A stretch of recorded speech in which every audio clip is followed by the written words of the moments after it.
ప్రపంచంలో అనేక దేశాల్లో హిందూ దేవాలయాల నిర్మాణం జరుగుతూ ఉంది. ముస్లిం దేశాలు అయినటువంటి గల్ఫ్ దేశాల్లో కూడా హిందూ దేవాలయాలు నిర్మించుకోవడానికి, అక్కడ పూజలు చేసుకోవడానికి ఇటీవల కాలంలో పెద్ద ఎత్తున అనుమతులు ఇస్తూ ఉన్నారు.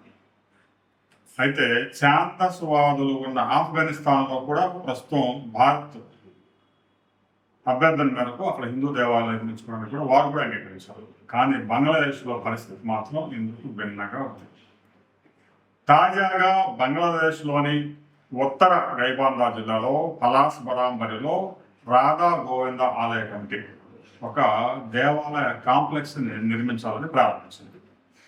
ఆ కాంప్లెక్స్లో 81 అడుగుల రాముని విగ్రహం, 51 అడుగుల కృష్ణుడి విగ్రహం, 31 అడుగుల శివుని విగ్రహంతో పాటుగా అనేక దేవాలయాల కాంప్లెక్స్.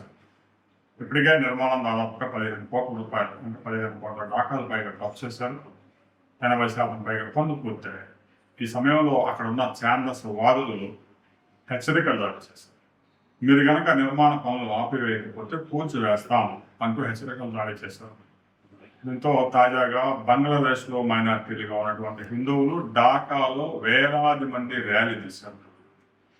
రాముని విగ్రహ నిర్మాణాన్ని అడ్డుకుంటే బంగ్లాదేశ్లోని 64 జిల్లాల్లో రామాలయాలు నిర్మిస్తామని హెచ్చరికలు జారీ చేశారు. ఇప్పటికే అక్కడ హిందువుల మీద దాడులు పెరిగిపోతూ ఉన్నాయి. హిందువుల వ్యాపారాల మీద దాడులు పెరిగిపోతూ ఉన్నాయి. హిందువుల మహిళల మీద అత్యాచారాలు పెరిగిపోతూ ఉన్నాయి. అక్కడ ఎప్పుడైతే హసీనా ప్రభుత్వం కూలిపోయిందో అక్కడ అరాచకాలపై అంతు లేకుండా పోయింది. అక్కడ ఏర్పడిన తాత్కాలిక ప్రభుత్వం హిందువుల భద్రత విషయంలో గాలి ప్రదేశింది. తాజాగా పశ్చిమ బెంగాల్లో బీజేపీ ప్రభుత్వం అధికారంలోకి రావడంతో బెంగాల్లో అక్రమంగా చొరబడ్డ లక్షలాది మందిని బంగ్లాదేశ్కి తరిమి కొడతా ఉన్నారు అధికారి సర్కార్. దీంతో బంగ్లాదేశ్లో హిందువుల మీద మరింత ద్వేషం పెరిగింది. అక్కడున్న మైనారిటీ హిందువుల మీద దాడులు పెరిగిపోతాయి. దీంతో హిందువులంతా ఏకమై భారీగా ఢాకాలో ఎన్నడూ లేని విధంగా ర్యాలీ చేశారు. రాబోయే కొద్ది రోజుల్లో హిందువుల భద్రతకు సంబంధించి భారత్ ఇప్పటికే బంగ్లాదేశ్ని అనేక సార్లు హెచ్చరికలు జారీ చేసింది.